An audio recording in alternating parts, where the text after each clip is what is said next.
Today we are going to talk to a very special guest.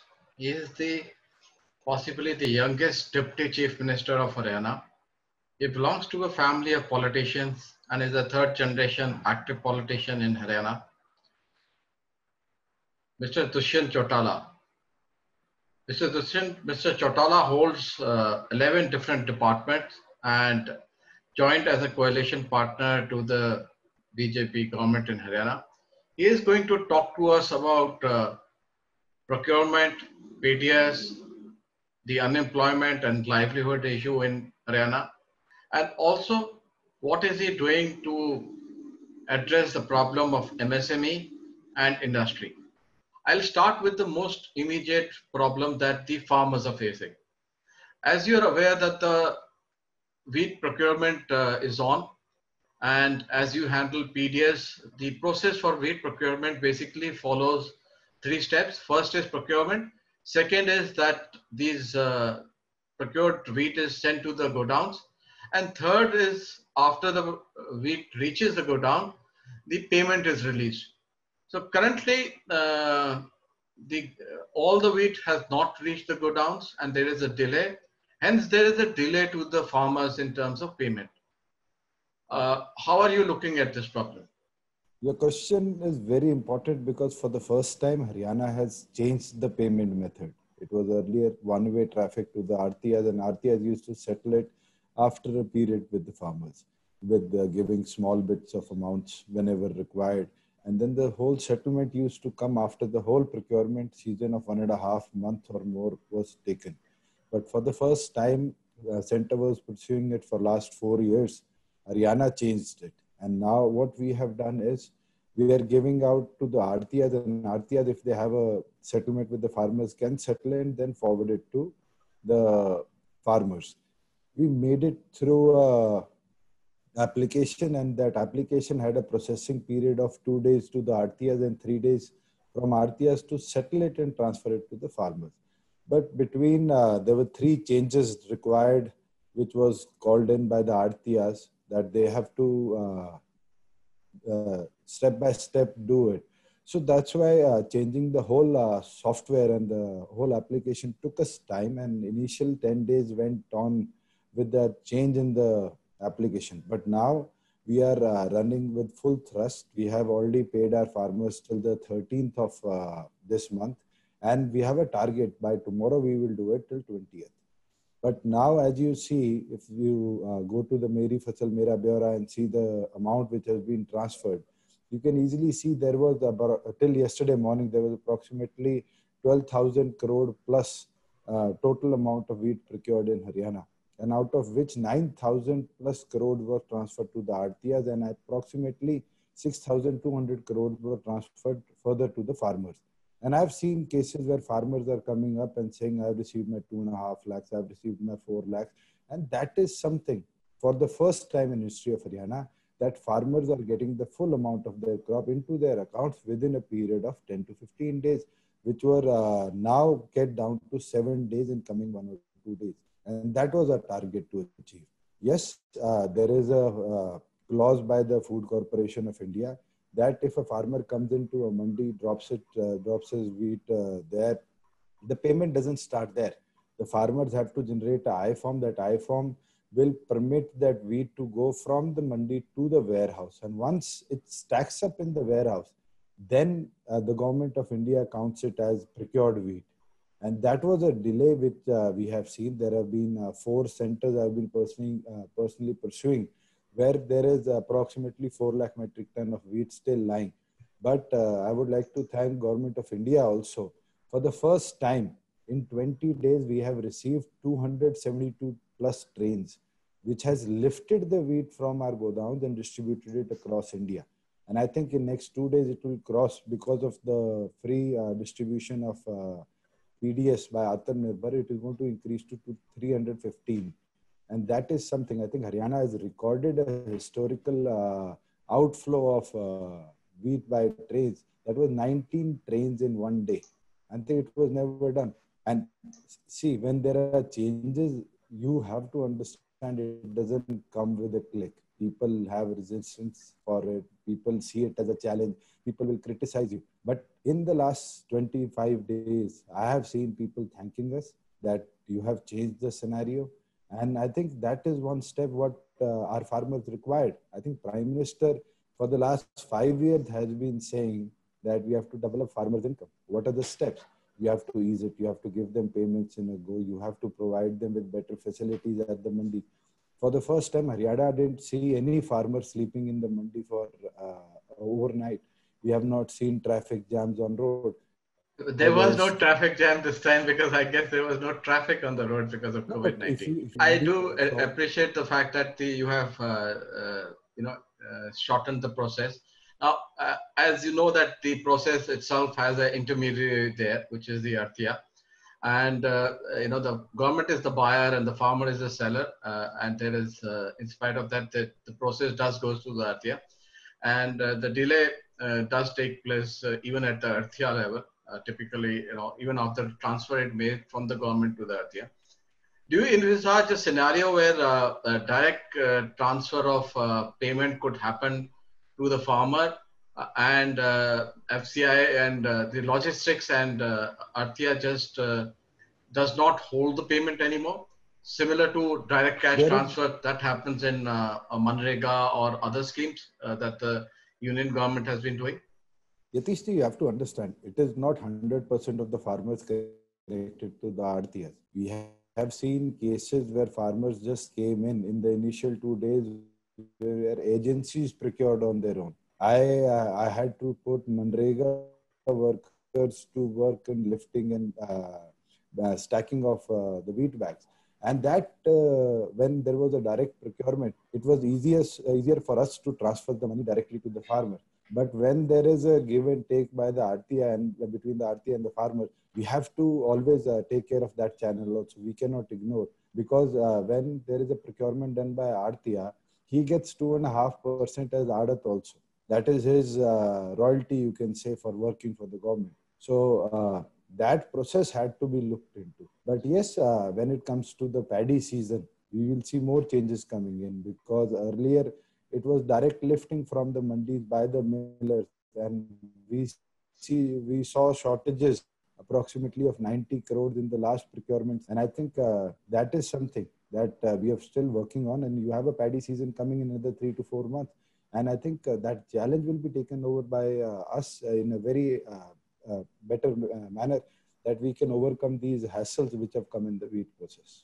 Let me come to the other side of the PDS procurement and now the supplies side. As you know that, Haryana has approximately 2 lakh households which are under BPL, which were dependent on basically rations being given by the state government. A bulk of them are in one backward district, which is Mewar. And there has been, in the past, the union government has also been thinking about that should we give them grain, or should we give them food, or should we give them vouchers or cash transfer so that they can buy from wherever they are, instead of constricting the usage and supply through the PDS network or through the fair price shops or through the ration network. I think, what is your views on this particular reform process? Call of the state government. It is the central government's call, because it's under the Food Security Act. And it is not only BPL families we are providing to the AY families, we are providing to the OPH family. And now, after Haryana proposed this, I think the central government has also taken up the BRT tokens for people who are not residents of Haryana, who don't own a ration card of Haryana, but they are from other states who have come here for work. So we have provided them also with the ration. And I think to look into that, it has to change the full Food Security Act. And that Food Security Act cannot be changed by the state governments on its own. We have streamlined the process. We have biometric system. We are the one of the states after, I think, Telangana, to adopt a electronic measurement pattern which can directly interlink with the account of that card holder, where each and every grain which was procured, either it be 5 kgs, 2 kgs, or full 35 kgs of wheat in a BPL family, which can directly be linked to your account and seen and reflected on your account there too. So these are changes. I think I was listening to all the food ministers yesterday when we had a video conference with Ramvilas Paswan ji, and there was a minister who suggested that we should have, rather than biometric, there should be iris scan also included. So these are changes. I think if we can do that, there'll be a change, because most of the time when biometric scanning is done, that is something where if we talk about the COVID process, we had to take it off because Yeah, there yeah. was a chance of more Spreading risk of the, spreading of the virus. But if there can be iris scan interlinked with yeah, that, we have the, started adding the Aadhaar cards to it.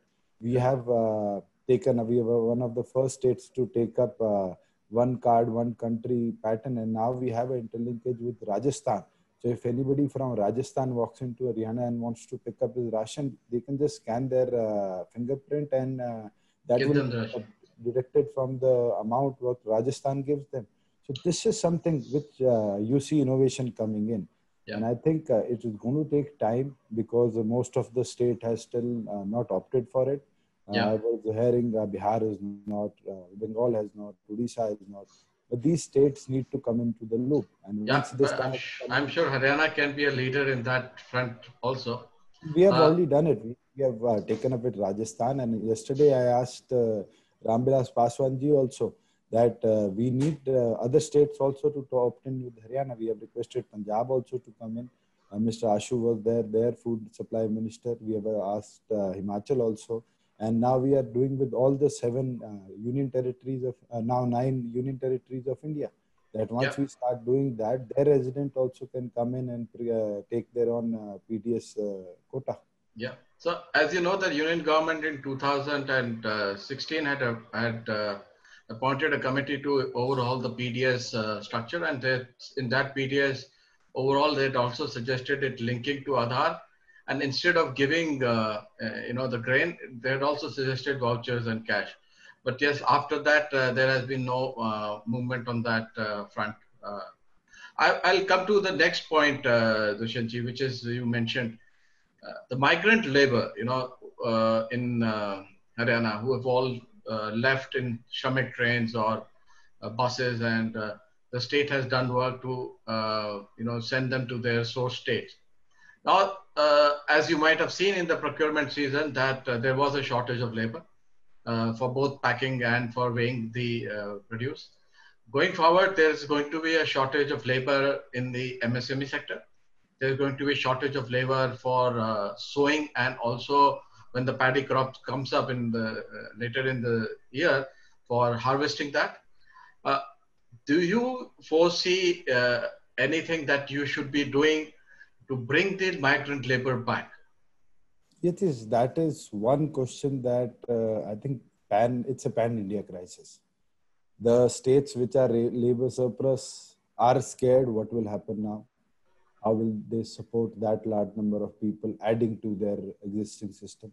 And then there are states which have a labor crisis. For example, we are a labor deficit state, and we depend on labor coming in from other states. Those alternatives have to be looked into.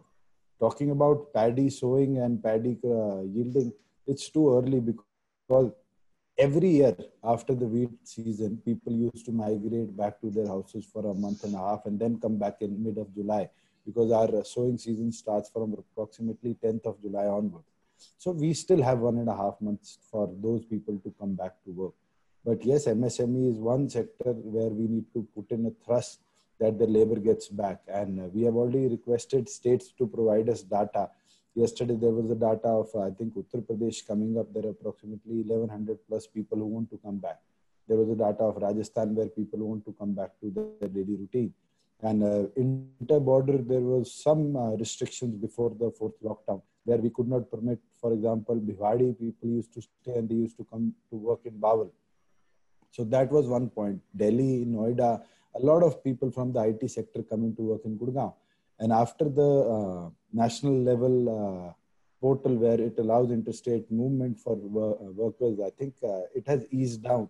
And we have a large amount of people back to work, either into construction sector, either into industry, either into these online and trades, commerce area, where applications were received. And I think we have processed approximately 50,000 applications for work to resume. And there are approximately more than 33 lakh people who are back to work. And that is something you need to understand, because we had industrial data of 28 lakh people into industries, but we have people applying at large numbers, and 33 lakh people have already been permitted. But they are not all from the industrial sector. They're mostly white collar workers. We're also talking about blue collar workers who work at factories and so there are people smaller. See, if I talk about Maruti, they have taken permission of 16,000 employees to come, more than 16,000. I think 8,600 at one plant of Gurgaon and 8,500 at Manesar. So there are people in large number applying to get back to work. But how many are coming to work? We can't go see each and every factory and comment on that we have exact data of to that. But yes, now one good thing you can see from COVID is that we have most of the data of workers who are at jobs getting attached to the government. We are going to launch the Rozgar portal this week, the coming week, with which we will help industry to take out people who are skilled but never had an opportunity to apply to any private firms. Yesterday, I saw 3 people walked into me and they said that we want to work in Gurgaon and they're from Sirsa. So people want to. Our youngsters in Haryana also want to get into factories now because they see economic crisis coming up. I'll come to the employment and livelihood question also, Dushyantji. I thought I'll also ask you that because of the COVID-19 and the pandemic per se, as you know that there has been a huge demand and supply the blockage both in all industries. As a result, there could be there is impact on the state revenues. You had predicted the Haryana budget was as expected a revenue of approximately 23,000 odd crores. Now, considering that we are going to lose a bulk of revenues for the first 6 months in this year, and the remaining 6 months of this year are also going to be slower.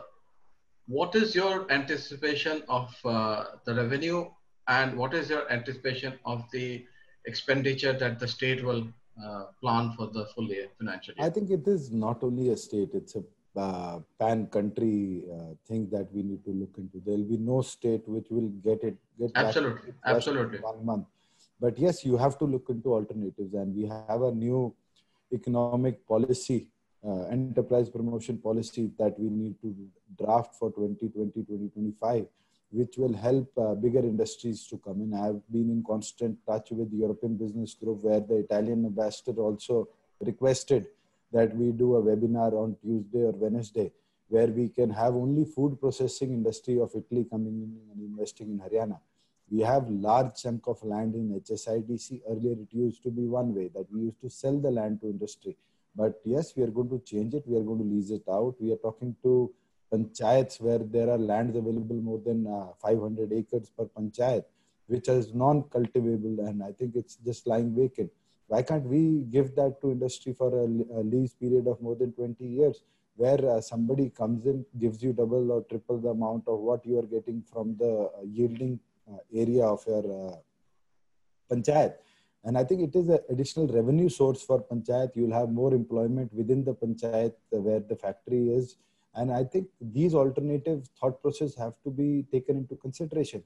We have a win-win situation where now looking into the pan-world crisis, people who were ready to invest in China for their industrial development can take India as a buffer zone where they can have 1:1 ratio of their units being established, and they can have both thrust coming in from both sectors. So these are opportunities what we are looking into. We recently had a MOU signed. We already gave an option to a Chinese lithium battery company called ATL, who want to come in and invest 7,500 crores into Sona. So these are the things where I think our state is looking into where we can invite bigger industries to come in who can generate employment of approximately 10,000 plus people per industry.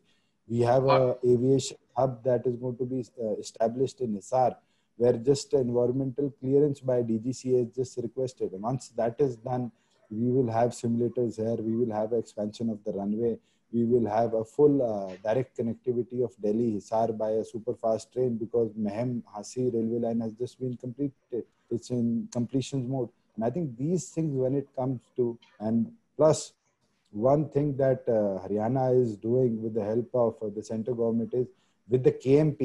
Now we are going to build a rail corridor that will run around Delhi and which will ease the load of Delhi in terms of cargo transportation, but give Haryana opportunity to have a dry port here, which people can just go to the port and export from the port itself. So I think these are things which we are looking into for industrial inputs. And So, Dushyantji, these are great reforms, and I understand that these reforms and these industries will come with a lag effect uh, in terms of improving the economic situation of the state. Any change on land, as you know, in procurement involve both land usage policy change at panchayat level, which has always been a politically sensitive issue, and lands up into a different kind of difficulties. Uh, the other issue is that any industry which commits 7,500 crore, will invest that money over a period of 5 to 7 years. My immediate concern and my question was that on the expenditure side of the state government, do you foresee the state doing something differently, or do you foresee the centers, stepping up to help the state much more actively? I think the center needs to step in because it will be a help to each and every state of a country. But states needs to cut down on their budgets too. We have to give down most of the ledgers. We have to cut down our extra expenditures which we were doing. But we have already taken decision that the government will not buy any new car or these small changes. We have cut down on the discretionary grants. We have cut down on extra spendings that used to be done in the earlier period. But state needs to earn their own resources also. You cannot bank on the center government saying that the center will fund everything because center is also in the same shape. I was looking at the GST data of April. Earlier, there was a collection of, I think, 128 lakh crore rupees in Yeah, the April. peak was And this, 1 lakh 28, yeah. But it has always been 90,000 to 1 lakh 10,000. That's so been if, the if I variance. take an average of 1 lakh crore, this time That's been the target, yeah. it's just been 1/4 of what Yes. we received last year. So see, it has to be looked into in each and every aspect. How our transport systems get us more receipts, how our mining sector gets us more receipts. We have to look for alternative sectors where the receipt starts coming in. We have just recently, on the 20th of April, opened up our revenue department to start registration of land and all these deeds. But the data just came up that we are having an average of 7 to 9 crore rupees coming in every day. Our excise year was delayed by more than 1 month and 6 days. So that you can see a revenue loss there also. But yes, one good thing that we didn't see a single vendor getting out and saying that I'm going to withdraw my event. So these are things people have trust in the government, and with that, people have put in to this extra thrust. Two questions on the MSME front. As you understand that while the big industry has reserves, has capital, can raise further debt from both banking side and global side. The challenge on the MSME side is immediate liquidity, inability to pay salaries, and also because of the fact that they have not been paid back by the larger the companies that they're supplying to, they will find it difficult to come back online. And I mean, combine this with the whole migrant labor problem that they're struggling with. Is It is. the state looking at something specifically to elevate the liquidity and the hardship of the small and medium enterprise? Atiji, one thing that what we have done in our state till today is that we have created a four-member committee with two additional members at the state level in the chairmanship of the chief secretary. We have ACS Finance, we have ACS Industry, we have a special directorate for MSME being created in Haryana. Additionally, we'll invite two members of the MSME sector to come in and help us. But at district levels, we have asked all the deputy commissioners to create a committee with GM Industry, with people from HSIDC, people from Labor Department, and local MSME members to come in. Also keep on board lead bank member, who is basically the head of the banks in the district. And with that, I think with the state and at the district level, when there is a thrust for continuous involvement between the banks and the MSMEs, I think the liquidation will start. We are already taken a call that we will support each and every bank to get extra working capital which is required. That was your question. And I think on the other part, the other question where large industry need to pay back the smaller industry, the labor department will keep the coordination going on. And I think these are small steps that states needs to take up today. Where when we talk about the banks giving out the working capital, I think the center has already directed all the banks. And yesterday, when I was talking to the industries in Sirsa, I had approximately 30 members of different industries because it's a small township and we don't have large industries here.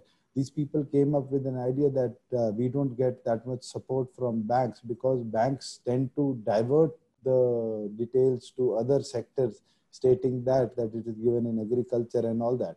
So I'm going to direct the Director General of Accounts of State of Haryana to look into all the details of banks where loans have been given. Especially, there is a provision by the central government and the Reserve Bank of India that at least 25% of all the loans needs to be diverted to either the agriculture industry or to MSME. And I think we need to achieve that. I'll personally focus on to that. I didn't have that information beforehand, but yesterday, once the people from the internal accounts to call all the banks, get the data and start a revision, because that is a thrust sector where government of India is also looking into and the state of Haryana is also looking into. So one of the challenges at MSME level, as you know, besides liquidity and labor, is also the issue of ease of doing business. The union government over the last 6-7 years has done a fair bit of work in terms of improving the ease of doing business at their level. And now it is a chance and an opportunity for state and districts to improve their ease of doing business. Have you been able to apply your ministry's resources on improving ease of doing business in Haryana? Oh yes, I'm happy to state that Haryana is number 2 after Telangana in ease of doing business in the country.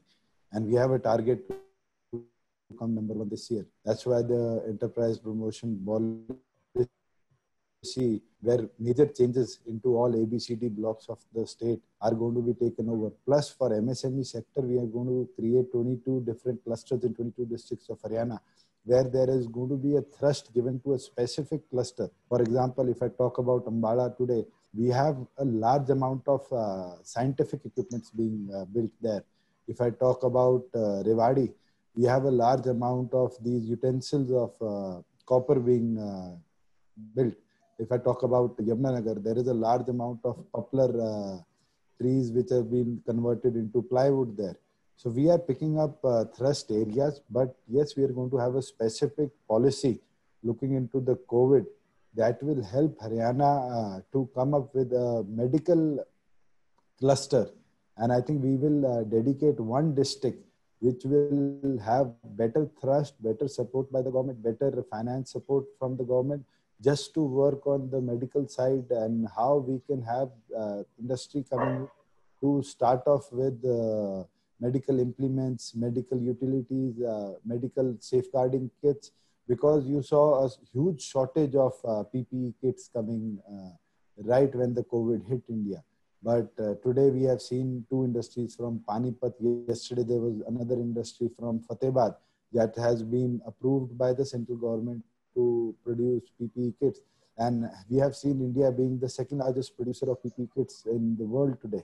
And if we can improve our quality, I think we can overtake China also in these aspects. We have good labor, we have young labor, not aged labor like China. We have the area, we have all the resources required to run the industry. And if we start picking up, God knows in another year or two, most of the sectors where India has not grown, we used to always depend on China for raw materials. We used to depend on China for finished products.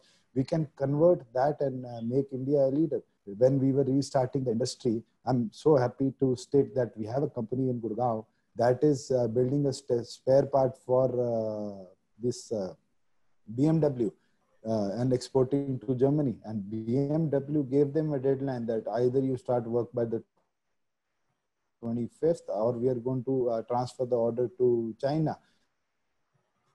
And from Manesar, which was supporting Tesla, we need to understand and how we can help and support these people from these smaller sectors to come in and to lift the support they need to export. My last question, Dushyantji, to you is about unemployment.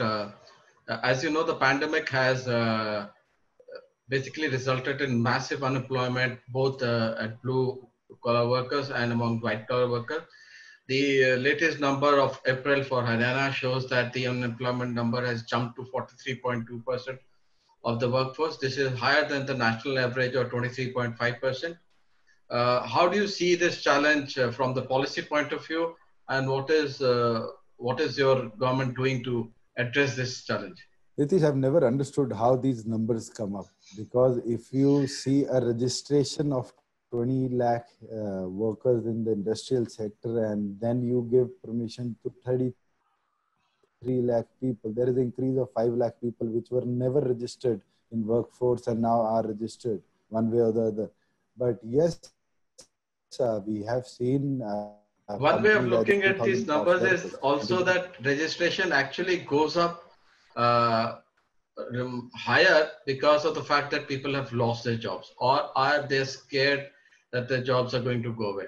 So this number this is not a registration by the workforce. It is a registration by the industrialists who are applying online to get permission to start off their industry and resume the work. So they are applying and stating that we have X amount of workers and we need to issue passes to them to get back to their working environment. So I'm not talking about of unemployment rate increasing because people are coming into employment exchange and registering themselves either for Shaksham Yuva, where you get 6,000 and 9,000 when you get a job for a minimum 100 days of the year, or either they're getting 3,000 rupees if they are a graduate. So those are totally different. These are numbers that are coming in from industries, other sectors like construction and e-commerce, which were never registered. So now we need to relook into the whole thing. I've already directed all three departments had a joint meeting, especially employment, skill development, labor and industry, to jointly make a task force. And that's why we are creating the Rozgar portal, where jointly we will look into. And now I'm going to I've already directed, and we are going to make it mandatory for each and every person to at least have a Haryana employment exchange number for each and every employee. Either if I talk about Outlook, if you have a head office today, we don't know how many employees are employed in Outlook. But once we make it mandatory from the CEO to the PN, everybody should have an employment exchange number, either he is from Haryana or not. At least we'll get the right figures of people employed. Once Correct. You are laid off, then we can get a hit back on the account saying that this person has been laid off. Then the unemployment data can be matched. But today, saying that India is 25% and Haryana is 45%, I disagree with the numbers. Okay, so we can agree to disagree on the number. Thank you very much, Dushyantji, for joining us. Thank you for also helping us understand how Haryana is coping with this pandemic and how does it foresee the situation forward. We wish you best of luck in your endeavors. Thank you very much. Thank you, Yatish. Thank you.